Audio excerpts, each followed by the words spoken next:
Hello everyone, welcome back to my YouTube channel as well as the second part of Model Auxiliary Verb. Children अच्छी बात यह है कि part one हमने complete कर लिया और पार्ट वन में हम अभी तक सीख पाए कि मॉडल ऑक्सिलरी वर्ब क्या है, उनके क्लासिफिकेशन कितने तरह से किए गए हैं और डिफरेंसेस क्या है मॉडल वर्ब्स में और मॉडल ऑक्सिलरी वर्ब्स में। इंपॉर्टेंट बात यह है कि मॉडल ऑक्सिलरी वर्ब्स के जो क्लासिफिकेशंस हैं इंक्लूडिंग उनके एक्सेप्शंस, आज हम सभी उनका डिटेल क्लास देखेंगे। तो बिना समय गवाए सबसे पहले उनके प्राइमरी प्रेजेंट मॉडल्स के कुछ दो वर्ड्स से हम लोग स्टार्ट करते हैं। मुझे पता है आप सब ने सैल और विल को बहुत अच्छे से पढ़ा होगा क्योंकि हम बचपन से पढ़ते आ रहे हैं, लेकिन क्या उसे पूरी डिटेल में पढ़ें? क्या उसकी किसी भी प्रकार की कोई भी आपसे चूक नहीं हुई है? अगर है तो ठीक है, और नहीं तो आज हम सब सीखेंगे सैल विल के कंप्लीट यूजेस। चलिए स्टार्ट करते हैं। सबसे पहले बात आई, ध्यान रखिएगा ना, सबसे पहले बात आई सेल और विल। क्लियर है? तो आपके दिमाग में एक सवाल आया होगा कि सर क्या सेल और विल को रिप्लेस किया जा सकता है क्या? जैसे अगर मैं एक बात पहले एक सेंटेंस से स्टार्ट करते हैं, क्लियर है, ताकि आपको समझ में आए। जैसे मैंने यहां पर लिखा आई सेल डू दिस। ओके, एक मैंने सेंटेंस लिखा आई सेल डू दिस, याद रखिएगा। तो क्या इस सेंटेंस को और भी किसी तरह से लिखा जाना संभव है? देखिए, हो सकता है कि आई सेल की जगह पर मैं ये लिख सकता हूं I can do this. Clear है? तो अगर हम सेल की जगह कैन हो तो ला सकते हैं। देखिएगा, फिर हो सकता है हम ऐसे भी लिख सकते हैं I am able to do this. Okay, अब देखिए यहां पर एक ऐसा वर्ड आ गया। हो सकता है मैं यहां पर ये भी लिख सकता हूं I am going to do this. Clear है? यहां पर ला दिया। अब आपके दिमाग में सवाल आएगा कि सर आपने अभी सेंटेंसेस में सबसे शुरुआत में ही कंफ्यूजन क्रिएट कर दिया कि क्या सेल के इतने सारे अलग अलग नाम हैं? क्या सेल को इतने अलग अलग तरीके से यूज किया जा सकता है? ऐसा बात हो सकता है ना? अब ध्यान से समझिएगा। अब सबसे पहली बात ये कि क्या सेल का मतलब कैन हो सकता है? क्या सेल का मतलब एम एबल टू हो सकता है? क्या सेल का मतलब एम गोइंग टू हो सकता है? अगर हाँ तो कैसे, ना तो डिटेल में जानेंगे। क्लियर है? समझिएगा थोड़ा। इसके लिए हम पूरे डिटेल्स में चलेंगे। हाँ, शुरुआत करते हैं एकदम यहाँ से। पहले इन सारी चीजों को आप याद रखिएगा कि मैं इसे बीच में आपके बीच में लाऊंगा फिर से। चलिए, अब सबसे पहली बात कि सेल और विल है क्या? तो सेल और विल एक फ्यूचर टाइम इंडिकेटिंग वर्ड्स कह लें आप इसे, ठीक है, या फिर आप इसे हेल्पिंग वर्ब कह लें। याद रखिएगा, ये क्या करता है? फ्यूचर टाइम को इंडिकेट करने वाला है। क्लियर है? फ्यूचर टाइम को इंडिकेट करने वाला एक हेल्पिंग वर्ब है, या फिर आप इसे वर्ड्स कह सकते हैं। इसमें अगर कोई बात करे आपसे सेल के बारे में, ध्यान रखिएगा, एक एक चीज मैं बता रहा हूं सेल के बारे में। तो सेल का मतलब क्या होता है? सेल क्या इंडिकेट करता है? It represents it represents the weak region of doing something। थोड़ा समझिएगा मैंने क्या लिखा। मैंने यहां लिखा कि ये जो है किसी चीज के वीक रीजन को ये रिप्रेजेंट करते हैं। ठीक है, थोड़ा समझिएगा, एक एक करके बात करते हैं। अब सवाल ये आई कि वीक रीजन का मतलब क्या है? तो सवाल उठता है कि आई सेल बीट यू। एक एक करके हम समझेंगे ना, पहले ध्यान दीजिएगा, डिटेल्स में जाएंगे। आई सेल बीट यू, तो एक का मतलब ये हुआ कि मैं आपको मारूंगा अथवा पीटूंगा ना, ऐसा वर्ड्स ये कहना, इसका मतलब है कि मैं आपको मारूंगा या पीटूंगा। तो सेल का यूज करने का मतलब क्या बनता है? ध्यान रखिए, ये कह रहे हैं, थोड़ा समझिएगा इसको ना, मैं बार बार कह रहा हूं कि मैं थोड़ा ध्यान से देखिएगा। सेल कहने से ही इस वर्ड्स के साथ एक मीनिंग जुट गया कि मैं आपको मारूंगा या पीटूंगा। हाँ, परंतु यह आवश्यक नहीं है। ठीक, ध्यान रखिएगा कि मैं आपको मारूंगा या पीटूंगा या श्योरिटी नहीं है, आवश्यक नहीं है। मतलब ये क्या हुआ कि उसके बोलने के ही साथ इन्होंने एक वीक रीजन को आपके होने का इंडिकेशन दे दिया है। क्लियर है, समझ जाइएगा आप लोग। पहली बात ये। दूसरी बात यहां पर मैं इसको समझाने के लिए बता रहा हूं, फिर हम इसे डिटेल में लेकर चलेंगे। दूसरी बात कि अब आई बात किसकी, बी की। बी का मतलब है, यानी कि हम लोग पढ़ेंगे यहां पर विल। हाँ, तो विल का मतलब हो गया it represents the strong reason,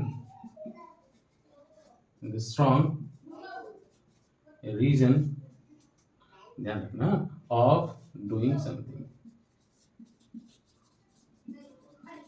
इधर हो गया strong reason of doing something. मतलब कि अब हम इसी सेंटेंस में आते हैं। क्लियर है, I will beat you. Hindi में किसी प्रकार का अंतर नहीं होगा, मैं आपको मारूंगा अथवा आपको पीटूंगा। अब यहां पर अंतर बस इतना ही है, ध्यान में रखना कि जैसे ही हम विल से बात कर रहे हैं तो इसकी जो है विलिंगनेस का मतलब क्या होता है, आप ध्यान में रखना। विलिंगनेस का मतलब होता है इच्छा शक्ति, उस काम को करने की इसके पास विलिंगनेस या रीजन जो है वो स्ट्रांग है। मतलब ऐसा वो संभव है कि करेगा ही। जैसे मैंने यहाँ लिखा मैं आपको मारूंगा, परंतु यह आवश्यक नहीं है। अब यहाँ कहने का मतलब है कि मैं आपको मारूंगा, अवश्य मारूंगा, पिटाई आपकी जरूर होगी। क्लियर है, तो यहाँ पर ध्यान रखना कि ये क्या डिटेल कर रहा है हमारे पास। ये कह रहा है रीजन है इसका, कैसा रीजन है बच्चा, तो स्ट्रॉन्ग रीजन है। क्लियर है, आप ये समझ गए होंगे। तो पहली बात तो ये कि सर जो सेल है वो वीक रीजन को रिप्रेजेंट करता है और विल जो है वो स्ट्रॉन्ग रीजन को रिप्रेजेंट करता है। यहां तक सबको समझ में आ गया होगा। अब हम लोग आगे चलते हैं और आगे देखेंगे कि सर सेल और विल का जो यूज है, कभी कभी हम लोग सुनते हैं कि आई के साथ होगा, कभी वी के साथ होगा। आखिरकार इसका कंफ्यूजन क्या है ना, इसको अब हम लोग क्लियर करते हैं। चलिए, आप सब क्लासेस को देखते जाइएगा, बढ़िया से समझिएगा, जहां डाउट्स हो आप उसे तुरंत से पूछ लीजिए। हाँ, बात चूंकि सेल और विल की चल रही है। क्लियर है, चलिए, तो इसे बनाने और समझने के लिए और भी अच्छे से हम लोग ना एक बॉक्स को बना लेते हैं। चलिए, इस बॉक्स से आप सभी परिचित होंगे ना। चलिए, इस बॉक्स से हम सब पहले से बहुत परिचित हैं। मैं इसे यहां से इसको थोड़ा और आसान कर देता हूं। क्लियर हो गया, ये है हमारे आई वी। अगर हम यहाँ पर बात करें तो ये है हमारा सिंगुलर नंबर, ये है हमारे प्लूरल नंबर ना, ये फर्स्ट पर्सन, ये सेकेंड पर्सन, ये थर्ड पर्सन। और सेकेंड पर्सन के दोनों ही कॉलम में चूंकि यू आते हैं इसलिए मैंने उसे अलग कर दिया। यहाँ ही, सी, ईट और यहाँ पर दे आते हैं, आप सबको पता है। ये चूंकि बहुत कॉमन है, नोन है टू ऑल, इसलिए मैं इसे थोड़ा ऐसे समझा। क्लियर, ध्यान रखना। अब सवाल ये आता है कि सर अगर हम लोग बात करें, थोड़ा समझना है इसे। अगर हम लोग देखें यहां पर कि ये जो फर्स्ट पर्सन है, यानी कि जिसको हम लोग स्पीकर बोलते हैं ना, ध्यान रखना, अच्छे से समझिएगा थोड़ा, ठीक। Speaker can use both shall and will, ध्यान में रखना। Speaker can use both shall and will, but according to conditions. हाँ, हम लोग डिस्कस करेंगे कंडीशंस, ये आखिरकार कंडीशंस क्या है उसके बारे में हम लोग चर्चा करेंगे। ठीक है, चर्चा नहीं करना है, मैं उसे क्लियर करता चला जाता हूं ताकि आपको ज्यादा समय गंवाना नहीं पड़े। अब ये जो कंडीशंस आई वो क्या, ध्यान रखना ना। कंडीशन, सबसे पहली बात बहुत सारे लोगों के दिमाग में ये आता है ना कि सर, एक मैं एग्जांपल्स इधर थोड़ा दे लेता हूं फिर हम वहां जाएंगे ना। एक एग्जांपल दे लेते हैं। अगर कोई कहे कि आई शैल डू दिस, क्या ये सही है? या अगर कोई कहे कि आई विल डू दिस, ये सही है? ये दोनों में से कौन सही है समझने के लिए? ठीक है, अब एक ये हो गया। हाँ, और दूसरा एग्जांपल मैं यही पुट करता हूं। एक ने लिखा कि शैल आई डू दिस और एक ने लिखा कि विल आई डू दिस। दो सेंटेंस है ना। एक सेंटेंस आप देख रहे होंगे कि अफर्मेटिव केस में है और दूसरा जो है इंटरोगेटिव केस में। दो सेंटेंसेस है। अब हम कंडीशंस को आसानी से समझ जाएंगे। क्लियर है, यहां ध्यान देते रहिएगा। सिर्फ मैंने कहा सेल, अफर्मेटिव केस में, ठीक। और मैंने यहां पर दो बातें कही, ये दोनों इंटरोगेटिव केस में। क्लियर है? तो ध्यान रखिएगा कि जब बात पॉजिटिव हो, यानी कि अफर्मेटिव केस में हो, असर्टिव केस में हो जब, तो आई के साथ सेल का भी यूज सही है और आई के साथ विल का भी यूज सही है। थोड़े से पहले आप वापस क्लास में जाइएगा, देखिएगा कि सर आपने क्या कहा था कि सेल रिप्रेजेंट करेगा वीक रीजन को, कि मैं ऐसा करूंगा बट पता नहीं कब होगा, कैसे होगा, ये आप समझ में रह जाइए, ठीक है। लेकिन यहां कहा विल डू दिस, मतलब मैं यह करूंगा और परफेक्टली करूंगा, अच्छे से करूंगा, सही समय पर करूंगा, जरूर करूंगा। ये सारे रीजन इसके साथ आ जाते हैं। लेकिन जैसे ही बात आती है, हम लोग यहां पर ध्यान दीजिएगा, मैंने क्या कहा, इंटरोगेटिव क्वेश्चन से। इंटरोगेटिव सेंटेंस की जब बात हो, ध्यान में रखना, इसको समझिएगा, जब इंटरोगेटिव सेंटेंस की बात हो तो shall I do this correct होगा और will I do this wrong हो जाएगा। क्यों रॉन्ग हो जाएगा? अब ये सवाल एक आपको बहुत अच्छे तरीके से समझना है। फिर से आप ध्यान दीजिए, मैंने क्या कहा कि जब बात इंट्रोगेटिव सेंटेंसेस की हो जाए, तो जब आप बात इंट्रोगेटिव में देखेंगे तो इंट्रोगेटिव सेंटेंसेस में आई का साथ, आई और वी के साथ हम लोग विल का यूज कभी नहीं करेंगे। ये सिर्फ तभी होगा जब हम लोग सेंटेंसेस में असर्टिव फॉर्म का यूज करेंगे, पॉजिटिव सेंटेंसेस का यूज करेंगे। समझ में आ गया? यानी सेल का यूज आई और वी के साथ होता है, बट कॉन्फिडेंट फॉर्म में अगर बात की जाए तो सिर्फ और सिर्फ इंटरोगेटिव फॉर्म में ही उसके साथ सेल और वी, सेल का यूज किया जाएगा। क्लियर है? अब आते हैं हम लोग थोड़ा सा आगे, अब हम लोग उधर चले जाएंगे, यानी इसके साथ साथ अब आप वहां पर रूल्स को समझ सकते हैं। जब मैं जहां कंडीशंस लिखने की बात कर रहा था ना, अब देखिएगा यहाँ कंडीशंस आपको समझ में आ जाएगा। In case of reasons shall and will, हाँ ध्यान रखिए, in case of reasons shall and will, हाँ ध्यान रखिएगा, both can be used with I and we. ध्यान रखना, पहला चीज हो गया। Reason number 2, condition number 2, in case of sense I and we can only take shall but not will in case of interrogative sentence. याद रहेगा आपको, मैंने दो बातें कही, यहां जो कहा उसको मैं वहां लिख दिया कि in case of sense I and we can only take shall but not will in case of interrogative senses. आपको यहां तक समझ में आ गया। अब बात आ गई कि सर अगर हम लोग इससे बात जाकर के देखते हैं कि क्या ही, अगर हम कहें कि ठीक है, उसी तरह से अगर हम रीजन की बात करें तो ही शैल डू दिस होगा कभी? क्योंकि बात आपने रीजन का कहा, तो हम यहाँ वीक रीजन मान करके कर सकते हैं यूज, हम यहाँ वीक रीजन मान करके कर सकते हैं यू शैल डू दिस, कर सकते हैं। ध्यान रखना, कभी नहीं कर सकते हैं, ठीक है। ये रीजन्स एंड कंडीशंस फॉलो है सिर्फ किसके लिए? फर्स्ट पर्सन के ये दो नंबर्स के लिए, ठीक है। Second person and third person will only take will and nothing else. Clear हो गए? अब ये बात आई पॉजिटिव सेंसेस की। क्लियर हो गए हम लोग? सब कुछ समझ में आ गया, क्योंकि सेल और विल का यूज कहाँ करना है, अब इसके कितने कंडीशंस होंगे, अब हम लोग इस पर दूसरा क्लास करेंगे। क्लियर है? मैं थोड़ा धीरे धीरे चलूंगा, आप लोगों को समझाता हुआ चलूंगा, अच्छे से पढ़िएगा। क्लियर है? मैं आपके लिए मेहनत कर रहा हूं ताकि आप अच्छे से सीख सकें। क्लियर है? होपफुली कि आपको कुछ नई चीजें सीखने को मिलेंगी। चलिए अब हम लोग इसके थोड़े और डिटेल्स में चलते हैं। सेल और विल के जो यूजेस हैं वो समझते हैं। क्लियर है? सेल विल के यूजेस समझ के ना, कंडीशन नंबर 1 की बात करते हैं। कंडीशन, वैसे इसके अलग अलग कंडीशंस होंगे, हाँ ध्यान रखिएगा। कंडीशन 1 की बात, तो कंडीशन 1 में हम सब लोग ना सबसे पहले इसके एक चीज को याद रखिएगा कि जो सेल और विल है ना, सेल और विल है, वो क्या कर रहा है, वो हमारा फ्यूचर टाइम को इंडिकेट कर रहा है ना, फ्यूचर टाइम को इंडिकेट कर रहा है।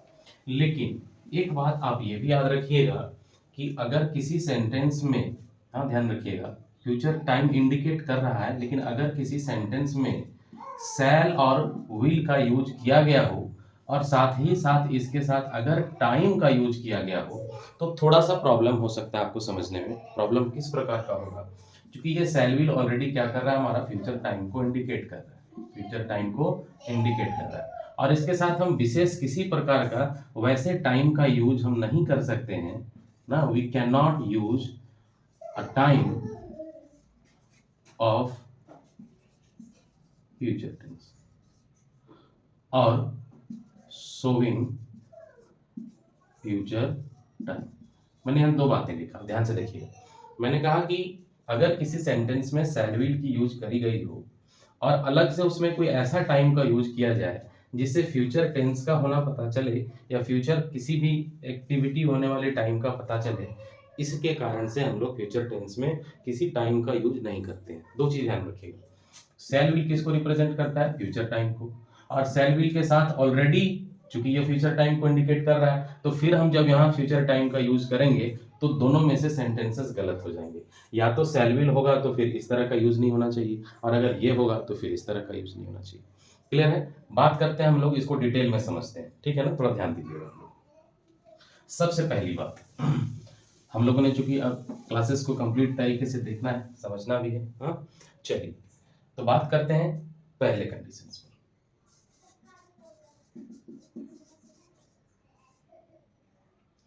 सबसे पहला बात आता है एक स्ट्रक्चर बेस्ड क्लास, स्ट्रक्चर्स, हाँ स्ट्रक्चर्स बेस्ड यूजेस, हाँ याद रखिए। स्ट्रक्चर्स बेस्ड यूजेस की जब हम लोग बात करते हैं तो सबसे पहले हमारे पास आते हैं केसेस को समझने के लिए, ध्यान रखिएगा। सबसे पहले फॉर्म में आता है हमारा अफर्मेटिव सेंटेंस, यानी अफर्मेटिव सेंटेंस में जब हम बात करते हैं तो हमारा शैल विल का यूज जो है वो दो तरह से बढ़ जाता है ना, दो तरह से बढ़ जाता है। एक होता है हमारा पॉजिटिव और एक होता है हमारा नेगेटिव। तो पॉजिटिव की बात करें तो होता है हमारा सब्जेक्ट प्लस शैल या will plus verb one plus object by complement. Negative की बात करें तो सब्जेक्ट प्लस शैल या will plus not plus verb one plus object by complement. Clear है? अब दो चीजें समझिएगा, मैं इस पर डिटेल में बताऊंगा ताकि आपको दिक्कत नहीं हो। यहाँ तो सब कुछ सही है, shall will plus V one, यहाँ शैल विल के बाद मैंने नॉट लिखा है फिर वी वन लिखा है। अब सवाल ये क्या है, ये ठीक है, हमें यहाँ पर किसी भी प्रकार का कोई परिवर्तन नहीं करना है, ठीक है, लेकिन इसे चूंकि थोड़े बहुत और जानकारी हमें हासिल करने होंगे इसलिए मैं आपको थोड़ा उस पर चर्चा करूंगा। अब सवाल है कि सर सब्जेक्ट है, और चूंकि आपने अभी थोड़ी देर पहले या फिर मैं यूं कहूँ कि कल के क्लासेस में मैंने पढ़ाया था कि सब्जेक्ट के साथ हमारा क्या ले सकता है, शैल भी आ सकता है, और सब्जेक्ट के साथ हमारा क्या आ सकता है, विल भी आ सकता है ना। तो बहुत सारे लोगों के दिमाग में होता है कि सर सब्जेक्ट जो है वो शैल और विल के अलावे अगर हमें शैल और विल याद नहीं रहे तो क्या ये मिस्टेक हो सकती है, याद रखना है।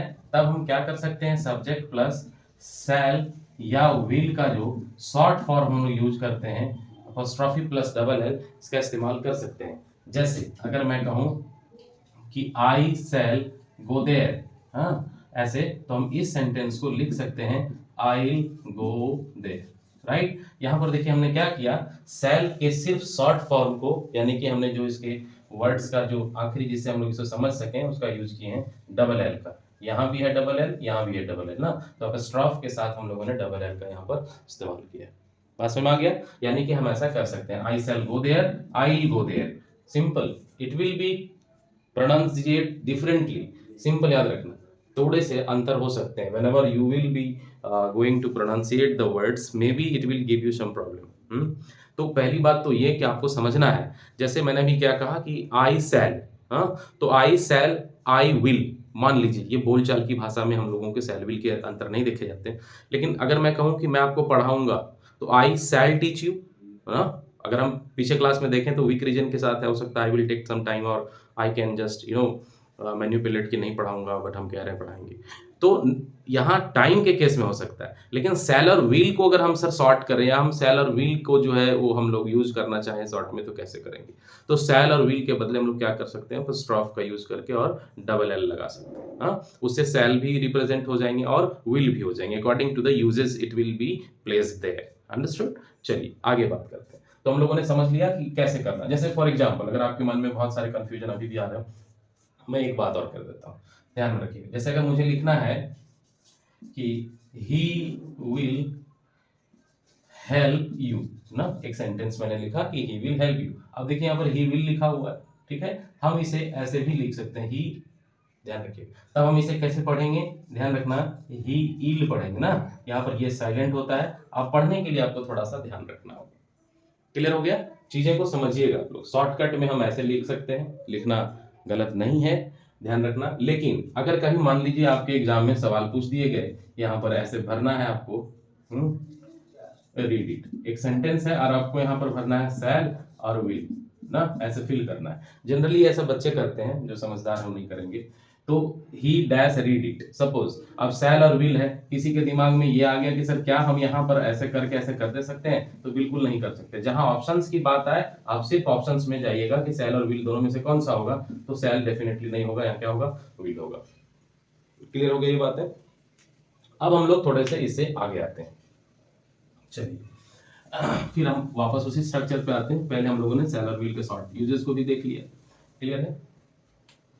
जनरली बच्चे के दिमाग में ऐसा सवाल उठता है कि सर हम शैल कहाँ लगाएंगे, विल कहाँ लगाएंगे। आप इसे पढ़ने के बाद आपको दिमाग में समझ में आ गया होगा। अब सवाल आई कि sir shell will plus not, अच्छा क्या हम लोग शैल प्लस नॉट को सेंट हम यूज कर सकते हैं यहाँ पर, और या तो फिर सर विल प्लस नॉट को क्या हम वांट यहाँ पर यूज कर सकते हैं। मैं आपको एक बात बता देता हूँ। जनरली जब इंग्लिश में बात करी जाए, जब कोई दो लोग अंग्रेजी में बात कर रहे होते हैं ना, तो दोनों के बात करने के बीच ग्रामर नहीं आता है। हाँ, ध्यान रखिएगा। वो क्या होते हैं ना, एक बेसिक आधार पर बात करते हैं, ठीक है। तो हम जब कभी किसी से इंग्लिश में कन्वर्स कर रहे हो तो वहां पर ग्रामर नहीं देखी जाती। क्लियर हो गए? अब ये चीज़ों पर ध्यान रखिए। हाँ, एक्यूरेसी हमारी अच्छी होनी चाहिए। हम जितना अच्छा इंग्लिश बोलेंगे, लोगों के ऊपर हमारा इम्पैक्ट उतना अच्छा होगा। अब आइए इस पर हम लोग, जो डाउट है हमारा कि क्या ऐसा किया जा सकता है। जैसे मैंने एक सेंटेंस लिखा कि आई शैल नॉट डू दिस, क्या इसको हम ऐसे लिख सकते हैं सर, आई शैंट डू दिस? ध्यान रखिएगा, इन दोनों में ना एक अंतर है, मैं आपको क्लियरली बता देता हूं, ठीक है। ये चीज दोनों में अंतर है। अब आप समझेंगे सर क्या डिफरेंस है, क्या लिखा जाना चाहिए। इसका लिखना इसका एक मीनिंग को क्रिएट करता है, ठीक है, एक अपने आप में एक मीनिंग है जो ये रिफर करता है। जैसे कभी भी हम शैल प्लस नॉट की बात करें या कभी भी हम सेंट की बात करें, ये दोनों में समझिएगा, इसका मतलब होता है एवर और इसका मतलब होता है नेवर। यानी कि नेगेटिव के केस में अगर हम बात करेंगे तो एवर और नेवर में आ जाता है, ठीक है। आप ध्यान में रखिएगा। अब सवाल आएगा कि सर एवर और नेवर का मतलब, यानी कि इसको एवर को हम लोग ना कह सकते हैं नाउ, और इसको हम लोग कंप्लीटली हमने यही कहेंगे नेवर। क्लियर, ध्यान रखिएगा।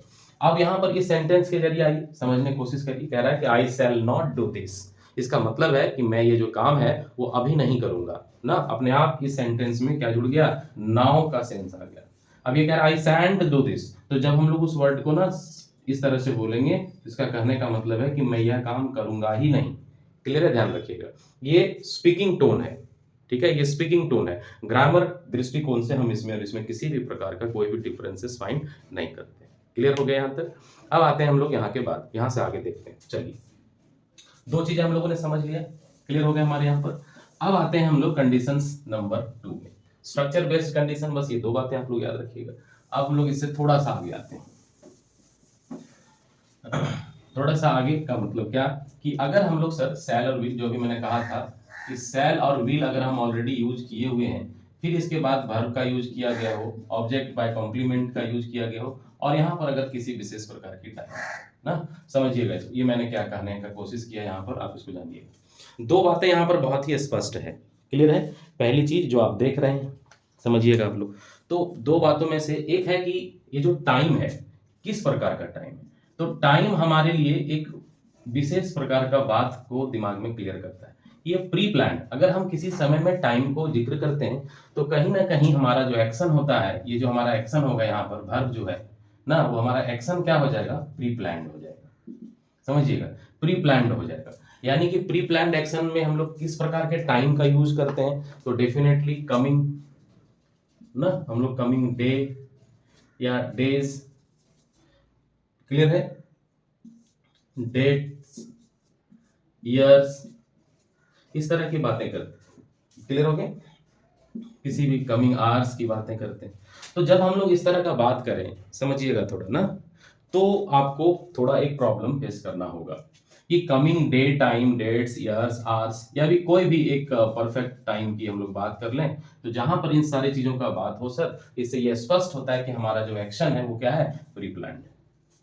प्री प्लान का मतलब होता है कि ऑलरेडी डिसाइडेड होना कि इस समय में ये काम होगा।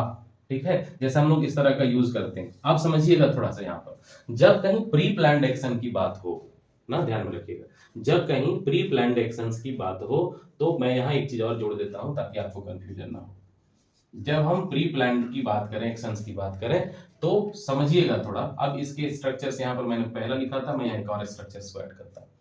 तो सब्जेक्ट प्लस, ध्यान रखना है आपको, V1 V5 plus object by complement plus time का यहाँ पर यूज किया जाएगा।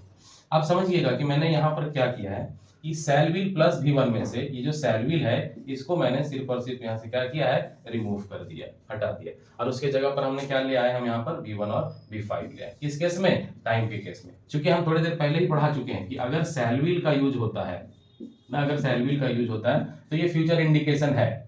और मैंने ये भी कहा कि अगर सेल व्हील का यूज किया हुआ है ऑलरेडी और यहाँ पर फिर से कहीं टाइम आता है, तो दोनों में से एक चीज हमको गलत करनी होगी, या तो सेल व्हील हटाना होगा या तो ये टाइम हटाना होगा। ये दोनों ही चीजें एक साथ यूज नहीं हो सकता, ठीक है, क्योंकि वो टाइम इसको क्या कर देता है, प्री प्लान बना देता है। तो जहां प्री प्लान की बात आए, इस तरह के हम लोग यूजेस नहीं करते। हम इससे थोड़े और डिटेल में भी बात करेंगे। पहले मैं आपको ये थोड़ा सा और क्लियर कर देता हूँ। क्लियर है? तो देखिएगा, जैसे फॉर एग्जाम्पल, अब हम इसके एग्जाम्पल्स में आते हैं ताकि आपको ज्यादा से ज्यादा समझ में आए। देखिएगा थोड़ा,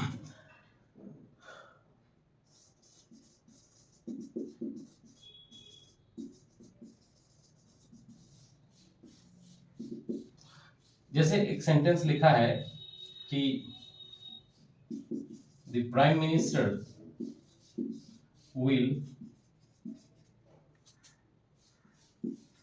observe his speech on Monday. हाँ, देखिए, अब पहली बात ये बता देते हैं, मैं आप लोगों को ये समझा देता हूं ना, कि जब आप ग्रामर का एक बहुत ही स्ट्रॉन्ग पार्ट को देखेंगे, अगर थोड़ा समझिएगा मेरी बात को, मैं क्या कह रहा हूँ। ग्रामर का अगर आप बहुत स्ट्रॉन्ग जोन में जाएं, तो आपके दिमाग में एक बात आएगी कि सर प्राइम मिनिस्टर एक पोस्ट होता है, समझ में आ गया। एक बार सीजीएल, एसएससी सीजीएल का ही एग्जाम में पूछा हुआ क्वेश्चन है, तो लग रहा है 2016-17 के आसपास का। आप लोग उसका क्वेश्चन बैंक देखिएगा तो ये क्वेश्चंस मिल जाएगा।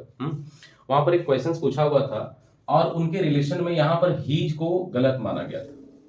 ठीक, मैं सेंटेंस में लिख करके ये समझा दे रहा हूँ, क्योंकि हालांकि ये आज का टॉपिक में नहीं है, फिर भी इस पर हम लोग चर्चा करेंगे। तो prime minister will observe it's speech लिखा हुआ था तो करेक्ट था, यहाँ इट्स क्यों किया हुआ था, इसको समझिएगा थोड़ा। हाँ, द प्राइम मिनिस्टर, ये क्या है ना, ये कोई पोस्ट होता है, ठीक, ध्यान रखना। तो जो पोस्ट क्या हो, गवर्नमेंटल हो, हाँ ध्यान रखिएगा, जो पीवीटी लिमिटेड हो, जो पब्लिकली नोन हो, तो पब्लिकली नोन के लिए कभी भी हीज और हर का हम यूज नहीं करते। बात समझ आ गया? लेकिन याद रखना, उस पर हम डिटेल क्लास बाद में करेंगे। क्लियर है? अभी फिलहाल आइए पॉइंट पर बात करते हैं। तो अभी हम लोगों को क्या देखना था, अभी हम लोगों को देखना है कि ये सेंटेंस जो है सर वो क्या है, सही है या गलत है, हाँ, according to use of shall will. तो यहाँ लिखा था prime minister will observe his speech on Monday, तो यहाँ मंडे के अनुसार से तो हम देख रहे हैं कि टाइम है भाई, हाँ, और मंडे का मतलब है कि यहाँ पर सेल विल है। यहाँ पर हम लोगों को ये भी देखना है कि सेल विल टाइम के अनुसार से हमारा एक्शन क्या हो गया, हमारा एक्शन हो गया प्री प्लान्ड हो गया ना। तो जैसे ही प्री प्लान्ड एक्शन हो गया, अब हम ये मानेंगे कि सर सेल विल का यूज यहाँ पर नहीं होगा। तो सेल विल का यूज यहाँ पर नहीं होगा, इसके बदले क्या होगा, तो अब ध्यान रखिएगा कि सेल और विल प्लस वर्ब वन को ये रिप्लेस कौन करेगा, इसको रिप्लेस करेगा वर्ब वन और वर्ब फाइव। थोड़ा ध्यान से समझिएगा इसको। सेल विल प्लस V1 को रिप्लेस कौन करेगा, V1 और V5। अब ये डिपेंड करता है फुल्ली सब्जेक्ट के ऊपर कि हमारा सब्जेक्ट क्या है। जैसे यहाँ पर हम सब्जेक्ट को देखते हैं, तो सब्जेक्ट हमारा क्या है, द प्राइम मिनिस्टर है ना, द प्राइम मिनिस्टर है। तो प्राइम मिनिस्टर कौन हो गया, सिंगुलर। आप बहुत पहले भी हमने क्लास में दिया है, मेरे वीडियोस में भी क्लास पढ़े हैं, बढ़िया से देख लीजिएगा। द प्राइम मिनिस्टर कौन हो गया, सिंगुलर। अब सिंगुलर वर्ब की एक कहानी क्या है, जिस वर्ब में दो तरह के हमारे पास वर्ब होते हैं ना, वर्ब प्लस एस और ईएस, और वर्ब बिना एस और सीएस का। तो जहां वर्ब सिंपल रहे उसको हम लोग बोलते हैं प्लूरल वर्ब, ना। और जब भर में एस और यस लग जाए तो हो जाता है क्या, सिंगुलर भर। आपको पता होगा। अब देखिए प्राइम मिनिस्टर हो गया सिंगुलर, तो इस सिंगुलर के साथ कौन सा यूज होगा, क्या भर प्लूरल फॉर्म में आएगा, नहीं आएगा, तो डेफिनेटली क्या आएगा, सिंगुलर भर में आएगा ना। तो हम लोग इस सिंगुलर भर का यहाँ पर यूज करेंगे। यानी इस सेंटेंस को जब हम सही बनाना चाहेंगे, ये गलत फॉर्म में है, तो सही क्या बनेगा हमारा, तो सही बनेगा the prime minister OBSERVES observes his speech on Monday। ठीक है, ध्यान रखिएगा। अब ये हो गया इसका करेक्ट फॉर्म। देखिए यहाँ क्या हो गया, V1 V5 आ गया। अब V1 V5 के साथ हमारा यहाँ पर क्या आ गया, टाइम आ गया। अब देखिए दोनों सही होगा ना, यहाँ सेल विल है और वहाँ टाइम है। फ्यूचर एक्शंस को कन्वर्ट करने के लिए कम से कम इस चीज का होना आवश्यक है। क्लियर हो गया। अब आप प्री प्लान्ड एक्शन समझ गए होंगे। अब हम लोग इसके एक्शन कंडीशंस नंबर नेक्स्ट में चलते हैं। ठीक है, ध्यान रखिएगा। आप ना टाइम टू टाइम कॉपी करते रहिएगा, लेट हो जाएगा, आप समझते रहिएगा, वीडियो को पॉज करके देखिएगा, ताकि आपको ये टॉपिक बहुत अच्छे तरीके से समझ में आए। अब चूंकि टाइम का बात किए तो सर हम लोगों को एक चीज और समझना चाहिए कि कैसे कैसे जगह पर किन किन कंडीशंस में हम लोग जो है इसका यूज नहीं करेंगे। कहाँ कहाँ हम लोग जो है सेल विल को अवॉइड करेंगे, ये भी हम लोगों को समझना आवश्यक है। क्लियर है सर, ध्यान से देखिएगा थोड़ा। कंडीशंस, कंडीशंस किसके साथ, टाइम के साथ। क्लियर है, ध्यान रखिए। तो जनरली हम लोग अब कंडीशंस नंबर 2 को देखेंगे। तो पहले सबसे पहले आपको समझना है कि सर कहाँ कहाँ हम लोग इसका यूज नहीं करेंगे। ठीक है, देखिएगा, समझिएगा कि when a sentence in form of clause has to be used, it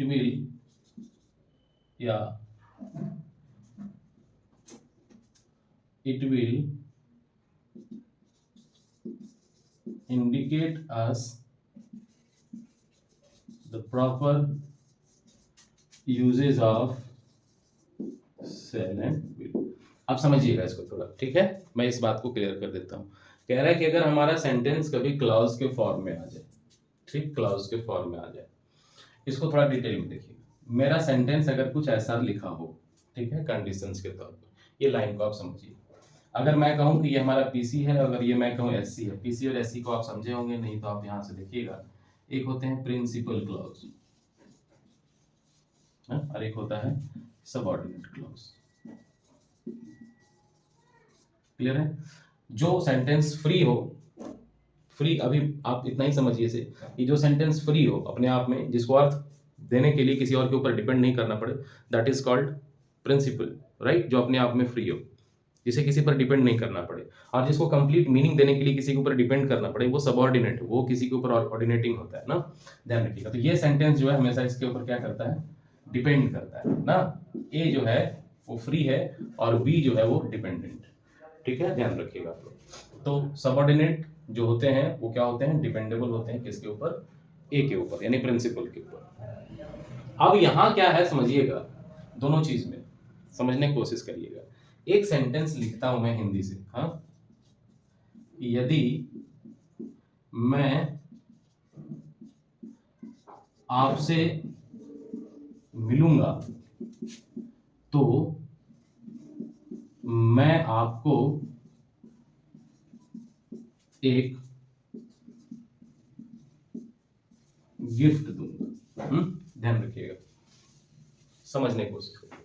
एक सेंटेंस ये भी है और एक सेंटेंस ये है, तो को कंडीशंस माना जाता है, इसलिए उसे सेंटेंस में काउंट नहीं करते हैं। दोनों चीज को समझिए। लिखा यदि मैं आपसे मिलूंगा तो आपको एक गिफ्ट दूंगा, हाँ, तो देखिए, तो लिखा मैं आपको एक गिफ्ट दूंगा, इसमें तो कोई किसी तरह का प्रॉब्लम नहीं। लिख रहा है यदि मैं आपसे मिलूंगा, समझिएगा, कह रहा है कि यदि मैं आपसे मिलूंगा, यहां शर्त है, ध्यान रखना, जहां शर्त हो वो कंडीशन है, समझिएगा थोड़ा ना, वो डिपेंडेंट है, यानी कि ये सेंटेंस क्या है हमारा, डिपेंडेंट है।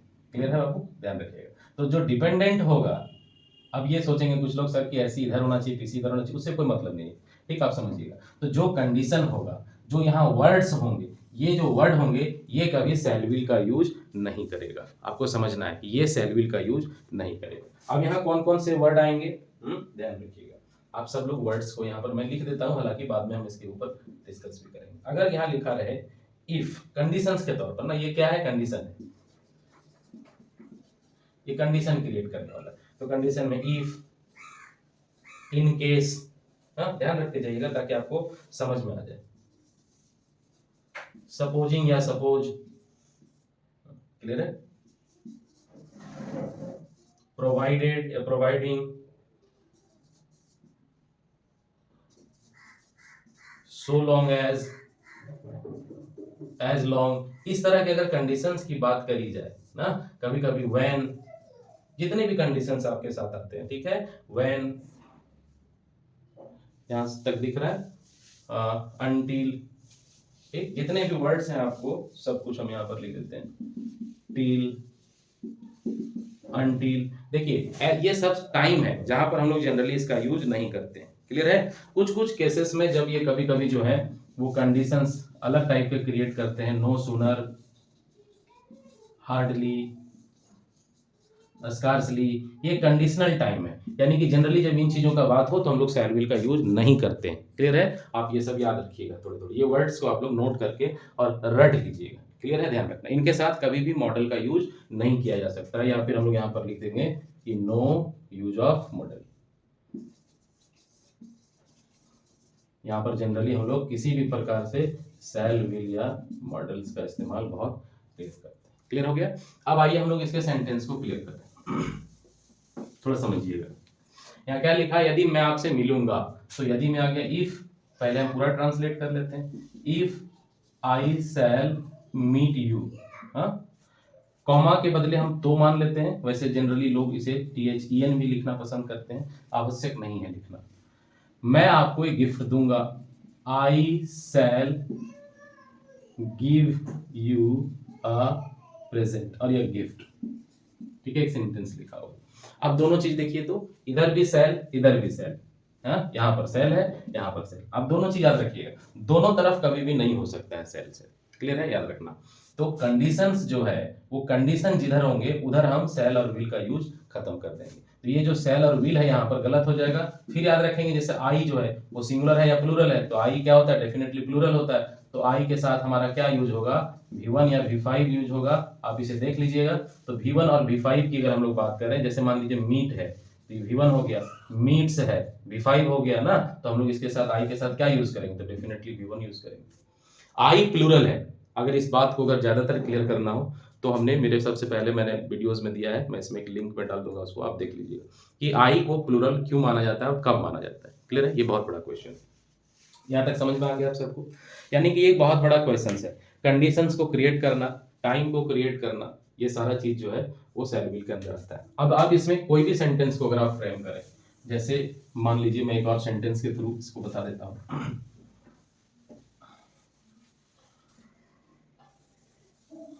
जैसे एक सेंटेंस लिखा रहेगा कि जब आप वहां जाओगे मैं वहां से आ जाऊंगा। देखिए अब एक सिंपल सेंटेंस कि आप ऐसा समझ सकते हैं, ये भी फ्यूचर इंडिकेटिंग है ना, यानी कि ये भी सेल विल इंडिकेटिंग है और ये भी सेल विल इंडिकेटिंग है, दोनों है, क्लियर है। तो अब देखना क्या है कि दोनों में से कंडीशन किसके साथ लगा हुआ, तो कंडीशन इसके साथ लगा हुआ, जब लिखा हुआ व्हेन है ना, तो व्हेन जो है वो सब्जेक्ट लेगा, V1 और V5 लेगा, हो सकता है ना, V1 और V5 लेगा, फिर इसके बाद ऑब्जेक्ट बाय कॉम्प्लीमेंट लेगा। फर्स्ट पार्ट में हम इस तौर पर ट्रांसलेट करेंगे, क्लियर हो गया। सेकेंडली हम यहाँ कॉमा के साथ अब इसको ट्रांसलेट करेंगे, तो सब्जेक्ट प्लस सेल और विल होगा, प्लस V1 होगा, प्लस ऑब्जेक्ट बाय कॉम्प्लीमेंट होगा, क्लियर हो गया। यानी कि अब आप तरीका ऐसे देख लीजिए कि अगर हम पहले बार में सेल विल का यूज करेंगे तो गलत हो जाएगा। सिंपली आप ये देखना कि हमारे साथ सेल विल का यूज कंडीशंस में कहां और कैसे हो रहा है, और जैसे ही यहाँ देखेंगे आप आगे चले जाएंगे, क्लियर है, आप समझ गए होंगे बच्चों। और सबसे बड़ी बात यह है ना कि जब भी हम किसी चीज को सीखने की कोशिश करें, थोड़ा सा आप उसके प्रति ध्यान दीजिएगा, क्लियर है। आप सब ना क्या करते हैं, मैं देखता हूं जनरली किसी भी समय में हम उसे स्कीप करेंगे और सीखेंगे तो मुश्किलें बढ़ेगी हमारी। आप उसके थ्रू जाइए, उसको पढ़िए, समझिए, सब कुछ आपको अच्छे से समझ में आएगा, किसी भी प्रकार का आपको दिक्कत नहीं होगा। देखिए सेल विल को हम लोगों ने बड़े डिटेल्स में पढ़ा है, हालांकि और भी डिटेलिंग किया जा सकता है, लेकिन चूंकि ऑनलाइन क्लासेस होते हैं तो थोड़ा समय का ध्यान रखना बहुत आवश्यक होता है। ठीक है, उम्मीद है आपका यहाँ तक में सेलविल का यूजेज समझ गए होंगे। अब हम लोग नेक्स्ट क्लास में देखेंगे बाकी मॉडल्स को। क्लियर है? अगर आपको यहाँ तक पढ़ने में किसी प्रकार का दिक्कत हो तो आप बेशक मुझे कांटेक्ट कर सकते हैं कि सर मुझे इस तरह की परेशानी हो रही है। आप मैसेज कर सकते हैं। क्लियर है? मैं आपके सभी तरह की परेशानियों से आपको तुरंत ही समाधान कर दूंगा आपका। क्लियर है? आज के लिए इतना ही। मिलते हैं हम सभी फिर नेक्स्ट क्लास में नेक्स्ट मॉडल्स के साथ। Thank you very much. Hopefully आप इंजॉय कर रहे होंगे क्लासेस को। अपने दोस्तों से शेयर करें, सभी से कहें ये क्लासेस लाइक करें। लाइक समझने से होता है, ज़बरदस्ती करने से नहीं होता है। क्लियर है? चलिए, उम्मीद है कि आप सब हमारे क्लासेस को एंजॉय किए होंगे और एंजॉय करने के साथ साथ आप बहुत कुछ सीखे होंगे, बहुत कुछ अलग, बहुत डिफरेंट और बहुत ही यूनिक कुछ चीज़ें आप सब पहले से पढ़े होंगे। पढ़ाई के साथ साथ हम इनके जब कुछ एग्जाम्पल्स करेंगे, कुछ स्पॉटिंग एरर्स करेंगे, कुछ फिलर्स करेंगे, तब इसे समझने में थोड़ी और मदद मिलेगी। मिलते हैं नेक्स्ट क्लास में। आज के लिए इतना ही। Thank you very much to all of you. Keep liking and subscribing.